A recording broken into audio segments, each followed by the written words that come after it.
All right, this is the second one of our renewed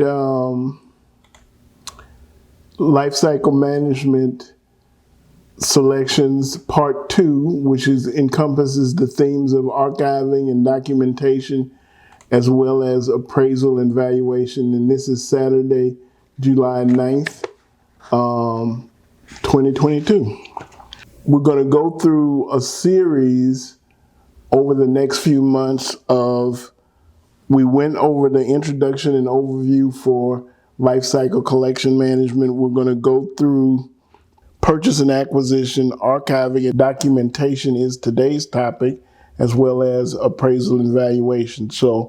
And that's going to be followed by fakes and forgery, framing and display, and safety and security, as well as conservation and preservation. So we're going to just jump in to the topic for today. Archiving and documentation is based on the fact that all collections, you need to know where it is, what it looks like, know where it came from, and know what it's worth and who did it. So there's a minimal amount of data that you need to collect to adequately describe your collection, and that is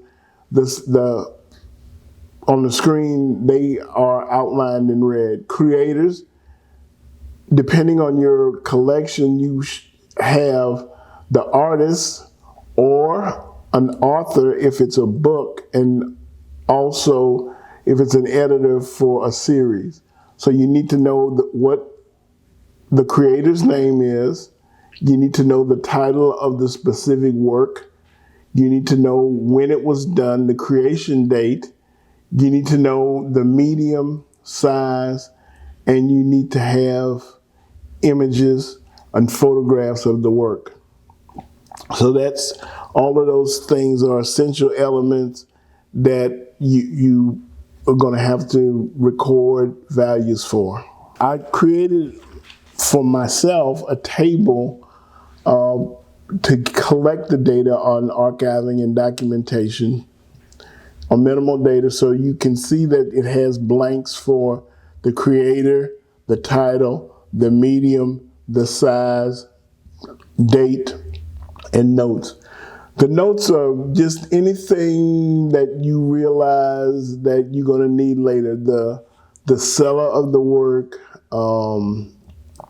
if it's a print, you're going to have the edition of the print. I mean, how many prints were produced, and you're going to have to make sure of those kinds of things when you record the data, because this is a preliminary, I think of this preliminary data set that you need to collect on the way to putting it in. What I have is a computerized database, and that's going to be important for a number of reasons.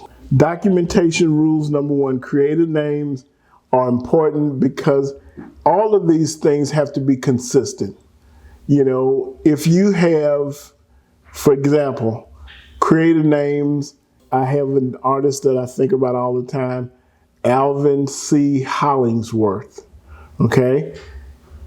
You want to make sure that you put in whatever you're going to put in, A.C. Hollingsworth, Alvin Hollingsworth, all of that. You just need to be consistent. So if you put it Alvin Hollingsworth, every time you enter his name as the creator, you're going to put Alvin Hollingsworth, okay? For one-time artists, that is, the consistency is not important because it's only listed as one time. But for artists that you have more than one of in the collection, you really need to focus on making it consistent. So I've always had it Alvin C. Hollingsworth, and I enter that. So, okay, Enter the name the same way in every instance. If you choose to add middle initials, you must use them every time. So if you want to go AC Hollingsworth, that's fine, but make sure you do AC Hollingsworth and not Alvin, not, A Hollingsworth. You make sure you do AC Hollingsworth so that it's consistent for all your entries, okay? If the artist has a nickname, you present it in parentheses so that if that's what you want to include, you do that, but you always include it. And it should be enclosed in quotation marks placed between the first and last names. If the artist has a second name, it should be enclosed in parentheses after the first and last name. So one of the artists that fits that description is a guy by the name of Benny Kosh, and his name is Benny Kosh, but he has a second name that's enclosed in parentheses behind that. So you make sure that you do it consistently and make sure that you can get the names. Okay, titles. Okay, always record the complete title. If alternate titles are to be used, it also is enclosed by parentheses following the official title. Okay? And if it's an untitled work, you should designate such works, designated that it's untitled, but follow it with a brief description. In other words, so if there's two women in the picture, then you say untitled, parentheses, two women, okay? And that's the way but again, you make sure that you do it consistently. The documentation rules for the medium. The medium is the method by which the image is created. So if it's oil, if it's acrylic, if it's charcoal, if it's ink, whatever, you need to make sure that it listed the medium that it's listed in. Now, there is not a data set for the ground. Now, the ground is the surface material where the image is created on. In other words, so it's oil on canvas, oil on board, watercolor on paper.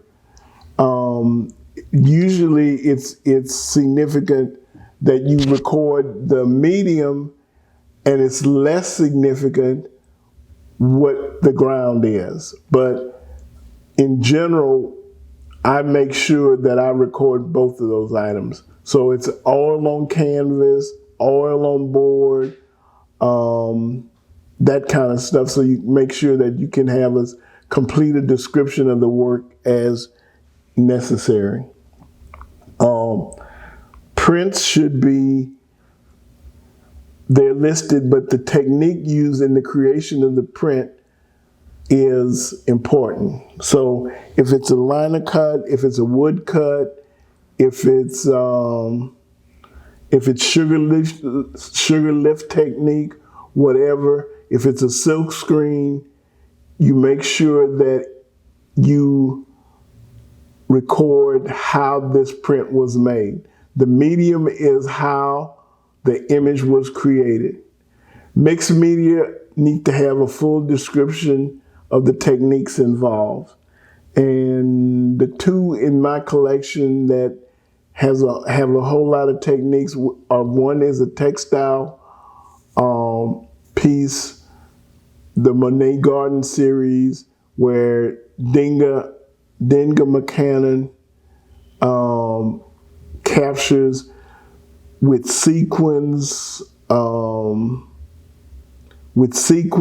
various kind of threads, metallic threads, cloth, all of that is going into that piece.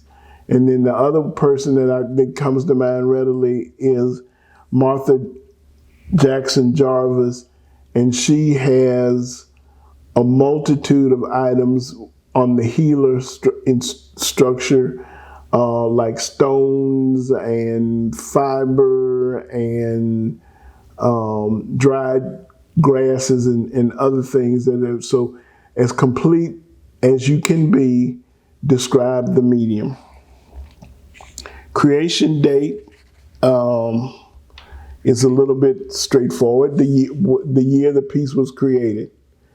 If it's a reissue, because some prints, if the plates are not destroyed, the prints can be reissued, and you can list the reissue date as well as the original date. So if it was done in 1956 and then it was reissued in 1979, you should put the creation date is 1959, and then the reissue date is 1979, so that is not confusing and it doesn't get mixed up with the original creation. If the date is not known definitively, but can be estimated, you should note it with circa preceding the year. So circa means like around 1955, so that it's not an exact date, but at least places you in a ballpark range of what it could be. The sizes. Generally, the sizes are done, always recorded in the following sequence: height, width, and depth, so that when you record that, it's not confusing to anybody else, that they know that the sizes, they don't have to look up and try to figure out, well, is this the width or is this the height or whatever? And that's particularly important if they don't have a picture that they're referencing, because the art world standard is record height, width, and depth in that order. If you choose the English system, which is inches, versus the metric systems, it's important to be consistent. So if all of your artwork in a collection is in inches on the English standard, you record the information in inches. If it's going to be in the metric system, you record the information in centimeters. And the other thing is, if you use the English system, you express the measurements in terms of partial inches. In other words, half an inch, a quarter of an inch, 3/4 of an inch. That's the appropriate designation in the English system. If you're using the metric system, then it would be like tenths of an inch, 2/10 of an inch, 3/10, 8/10, whatever. But again, don't use English for one painting in your collection and then metric for another painting in collection. All of the items in your collection should be either English or metric. Okay? Now, there's three usually recognized sizes. So there's the image size, which is, as stated, what is the size of the actual image? What is the size of the actual drawing, oil, whatever? What is that size? And the second size that you may record is the sheet size. If the image is 11 by 14, if the image is 11 by 14, it may be 12 by 18 on a 12 by 18 sheet. And that is the size of the ground. Whatever image is constructed on. And then it could be larger still, like 18 by 24 is when it's all framed up and they have mats around it. It would be maybe 18 by 24. So you may have as much as three sizes: image size, sheet size, and frame size. Again, when I started out and I wanted to, I didn't think that I needed photographs, and that was a poor decision on my part, because I was thinking like, well, I don't need photographs because I know what it looks like. Okay, well, if you have family members or somebody else who needs it, they're not going to necessarily know the name. If it's on the wall, it may not have a label on it. So you need to have a photograph of the piece, your artwork, so that people who are not expert, people who are a non-collector, but they have a need to know, you make sure that they have photographs. And generally, you have several photos of the artwork. And the preferred photos, you have a framed version so that they can see what it's framed, how the frame looks. Unframed, so they need to see how the image looks. And information, particularly in prints, they usually have a pencil-in documentation on the print of the title of the print, the edition number. So in other words, this is an artist proof edition, and you go like, this is 6 out of 10, okay? Or 18 out of 100 or whatever. But it has the edition size and edition designation as part of the thing, okay? So whenever you have that, it's important to get a copy, get it in the photograph, the title, the total number in the edition, and the print specific number. This is number 11, okay? Usually people neglect to take photos of the back of the picture. In other words, the verso side. This is the side that does not have the image on it. And that's important because usually, quite frequently, they may have provenance information. In other words, where did this painting come from? Whether it was on a gallery, whether it's on an exhibition. In an exhibition, they may have the label for the exhibition. So that adds validity of the image and where it has been. So that's important to take pictures if that's around. And then you need to take pictures of any areas with condition issues. So what does that mean? If it's got crackling or tears or rubbed off or any kind of things that would that you may need to pay attention to validate the condition of the work, or any kind of defects, or that's going to make it important to record that. So when you decide to sell or travel it or put it in an exhibition, then you'll have a firm record like, no. It was perfect when we sent it out, but it's not perfect now. So that's an important other step. Now, I'm going to have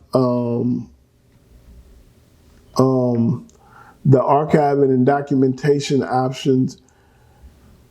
The form table that I suggested to you, you can use basically if you have like fewer than 20 items.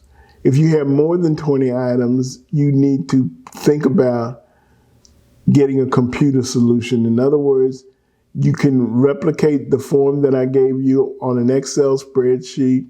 You can replicate the form that I put on there on a Word table, a Microsoft Access database. But then there's also dedicated art collection software. The two most prominent in the industry are Art Archives and Collectrium. So Collectrium is the one that I use, and it can collect all this kind of data plus plus plus. So you want to the minimum that you have to put in there is the things that I described to you, but it features advanced features are you can scan stuff in there, receipts, you get to scan the receipts, bill of sales, articles about the artist, so that it really is a repository of all the information surrounding the artwork.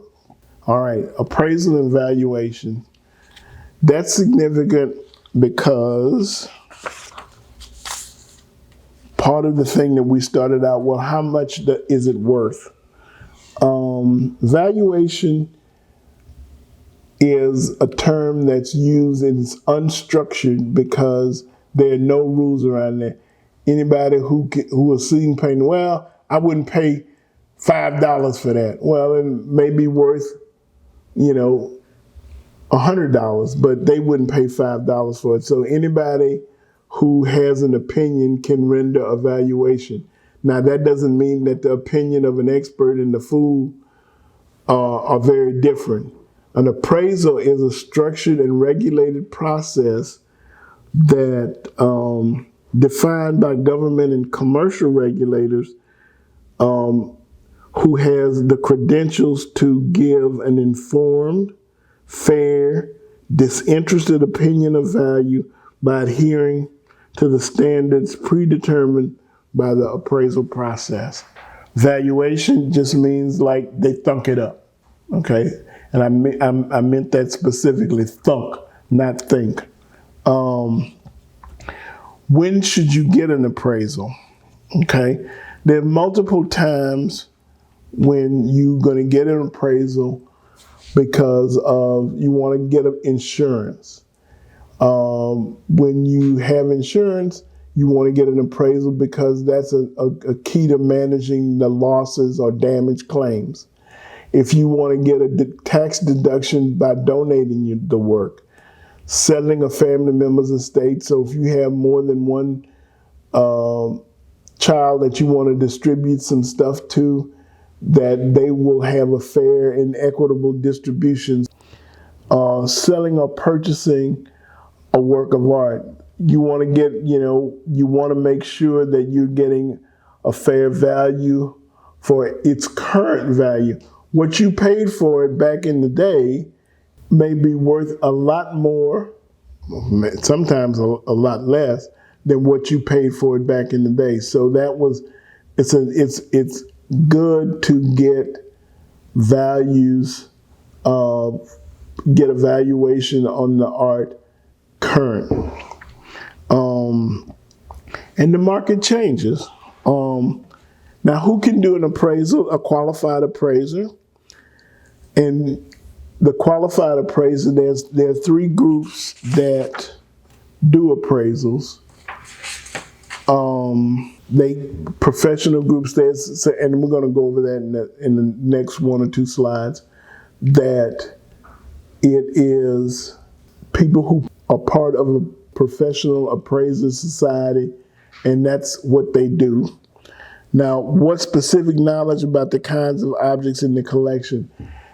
One of the things that appraisers are not all created equal. Every appraiser does not do everything.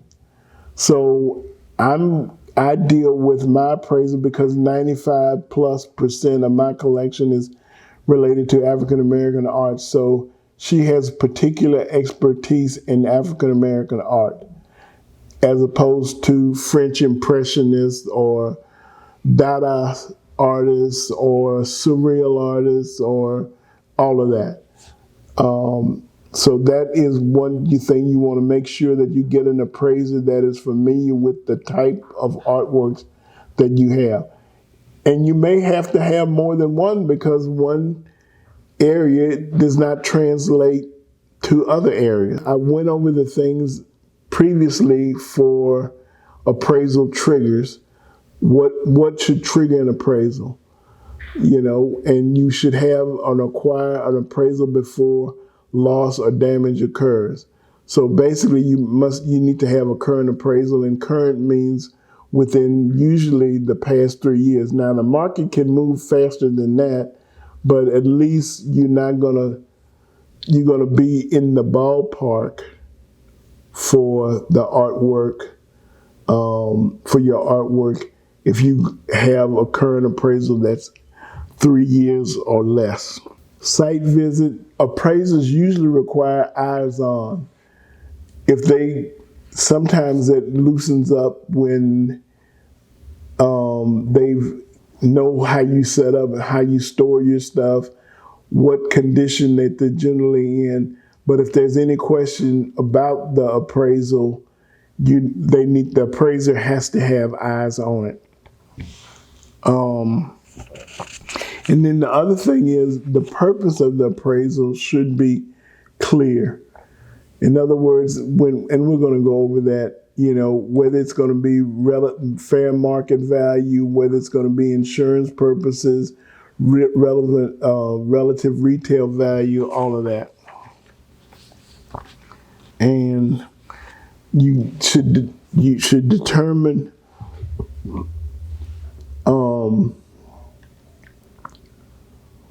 the need for an appraisal, determine the purpose of appraisal, determine what's to be included, determine its frequency, and then you got to review the report. The appraisal report consists of the following elements. They got a title page, the table of contents, the qualifications of the appraiser, and the certification, non-conflict of interest. In other words, that's sometimes people kind of like, they'll go to a gallery or broker that's selling that, and they will get an inflated number because the broker or gallery that's selling the artwork has a vested interest in giving you a high value, whereas the market may not reflect that high value that you've been told that it's worth. That they want independence and non-influence of the work. The scope of the work, that means defining the items that the appraiser is going to do. I just recently had an appraisal for some items that are going to be in a show in Savannah State by one artist. They were going to do a retrospective of his career because he was formerly a Savannah State art professor, and this was some of the things that he did across the career. So anyway, that's the scope of the work, and basically the things about it were, I need to have an accurate appraisal for condition and accurate appraisal for the value of the works for insurance purposes. They have, statements, indemnifications, and description of the fees that the appraiser charges, the data sources that they drew their conclusions from, a glossary, and the inventory of the appraised work with the description. So again, this is where the titles and stuff, the minimal data set comes up again. Title, artist, size, medium, condition, and then the appraiser. I can't think of a case where I've had an appraisal when they didn't have photographs of the works. All right. What is an appraisal? Again, appraisal is a legal document. based on research, calculation, and requisite documentation. An appraisal is thoroughly researched and well-supported written opinion of value by an impartial professional, and educated guesstimates and guesses are not considered appraisal. You and I could do evaluation, but that doesn't make it an appraisal. And again, we reiterate the fact that an appraiser has to be based on knowledge and experience assessing similar collections and their contents. So you want to get a specialist if you have a specialty collection. The types of appraisal are like 4 types. Fair market value is the price that the piece would sell for between a buyer and a seller on the open market.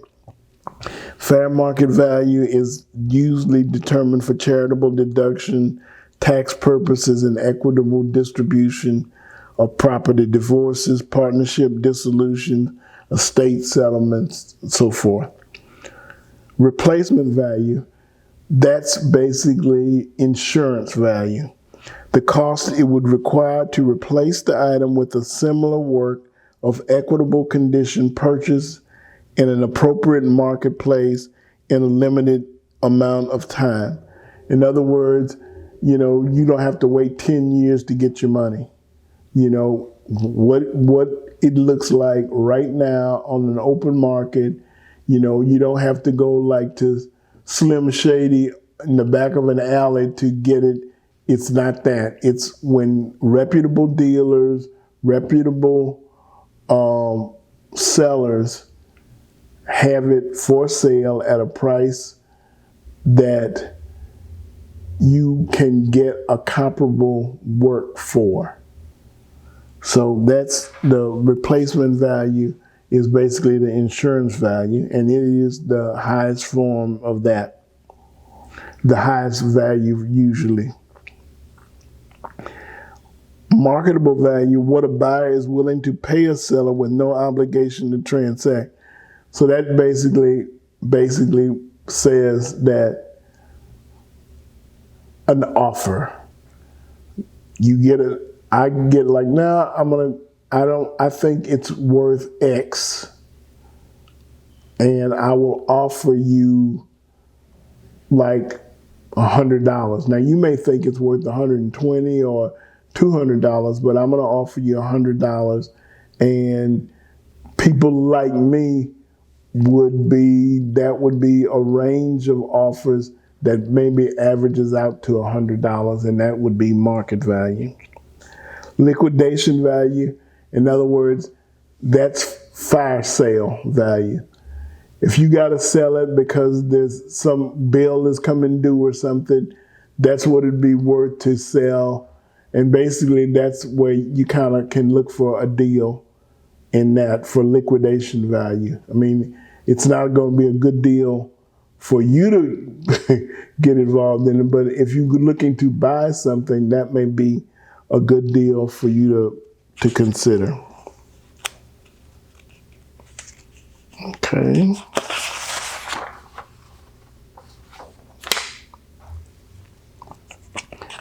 Now let me see.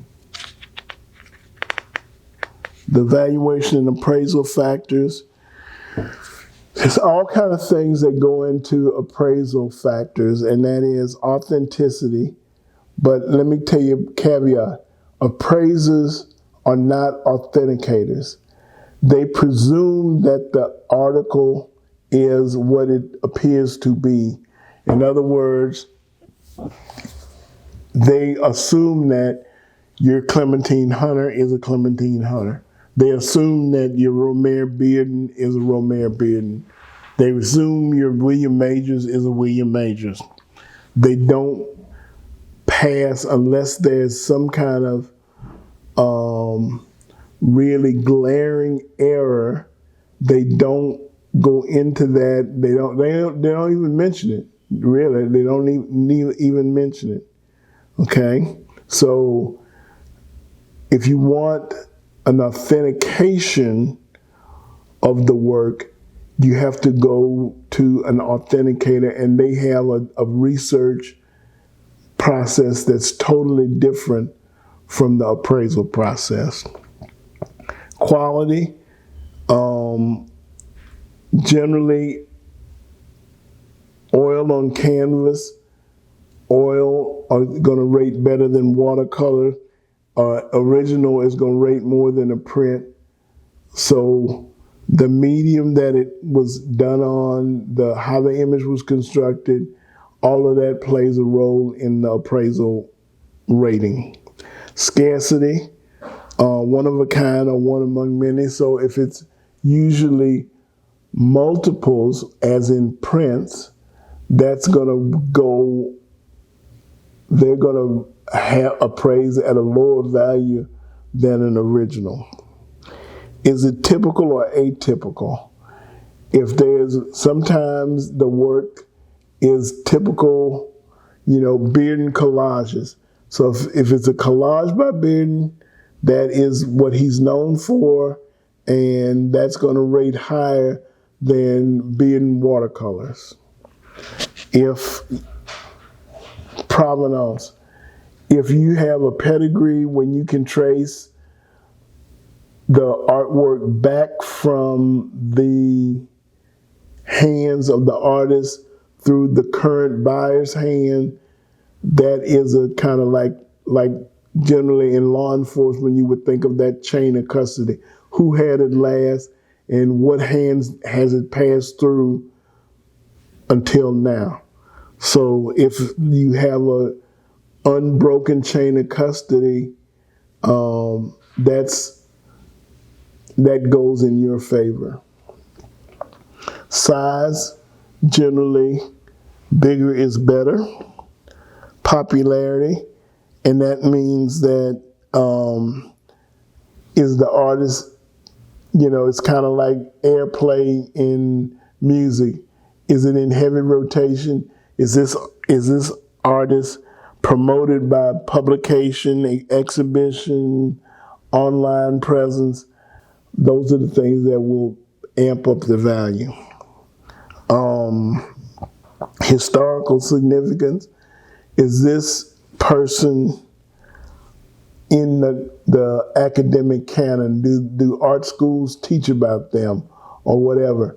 That's another factor that plays into valuation. And then association. Is this work that you evaluating have been a part of a noted collector's collection? If it is, that tends to rate more highly than non-associated artwork. Again, documentation required for the appraisal. One of the things that we already talked about minimal data set, but beyond the minimal stuff, it is very helpful to the appraiser to have receipts, bill of sales, purchase documents, provenance records, any kind of restoration or conservation records, features in exhibition, sales history, publications. All of that is in addition to, not instead of, but in addition to the minimal data requirements. So all of this information, if you can provide to the appraiser, is going to be helpful. I mean, they're going to look it up independently of you, but you make their work easier, and generally you can get a better deal for the appraisal if you're providing evidence that they can use to arrive at their evaluations. And so this is, again, you heard the required data elements previously. So that is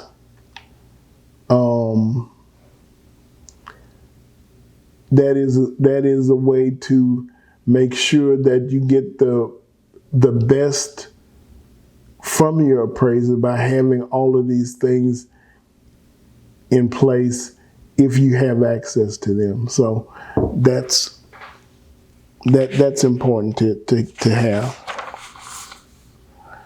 When we talk about certifying appraisers,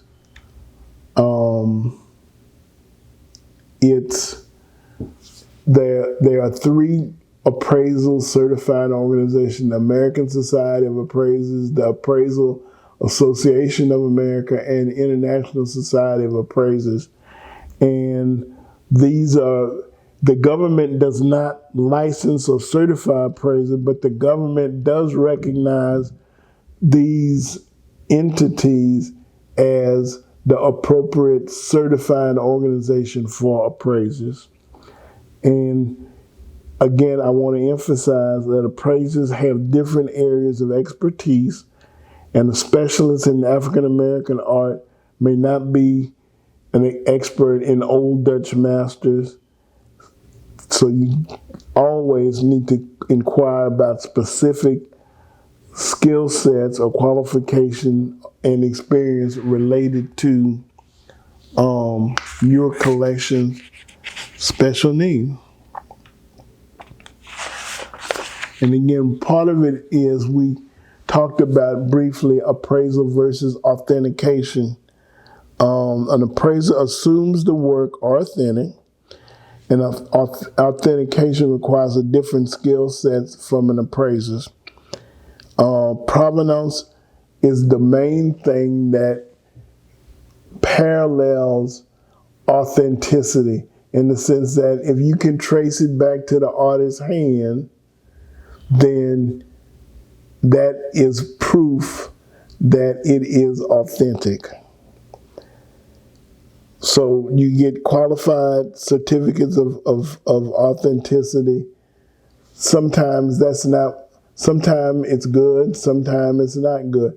Generally, the ones that I like is when you have the artist take a picture with the work, so that this, basically it's like claiming your children. Okay, this is my child.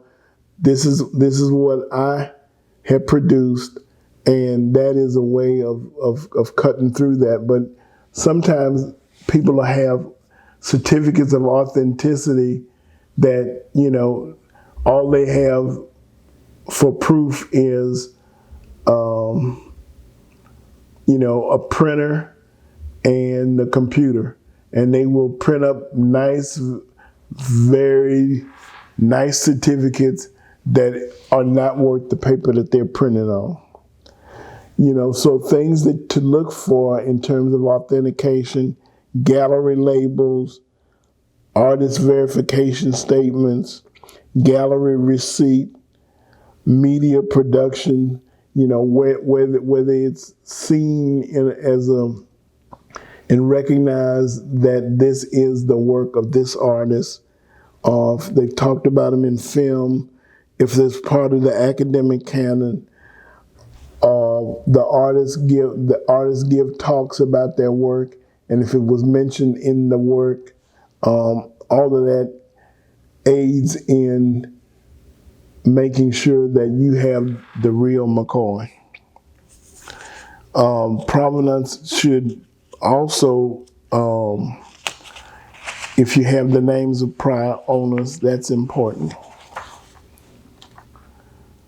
Okay, book or catalog illustrations is again. So that's the stuff that I wanted to cover today. If you have any kind of questions or whatever, you're free to talk about it. The next time we're going to talk about things to preserve value. One is not preserving value. Collection care is the key to preserving value, and that is how to take care of stuff. And insurance is like, well, if you don't have a way of you can make sure you have a way to get the value from it monetarily, which I think is a way that I don't really like, because that means the artwork is damaged or not in a condition to really reflect on the beauty of it or the quality of it. That, to me, money is the poor substitute. But nevertheless, at least if your artwork is get damaged or destroyed, at least you can get payment for it. So that's where the insurance rolls again. So we're going to talk about. We're going to just go through the collection management life cycle again to think about collection care and what that involves. And then that is intimately involved in storage and transportation issues. So that's going to be the next thing that we're going to go over. All right, any questions? All right, well, another Saturday bites the dust. All right, thanks. Yes, guy.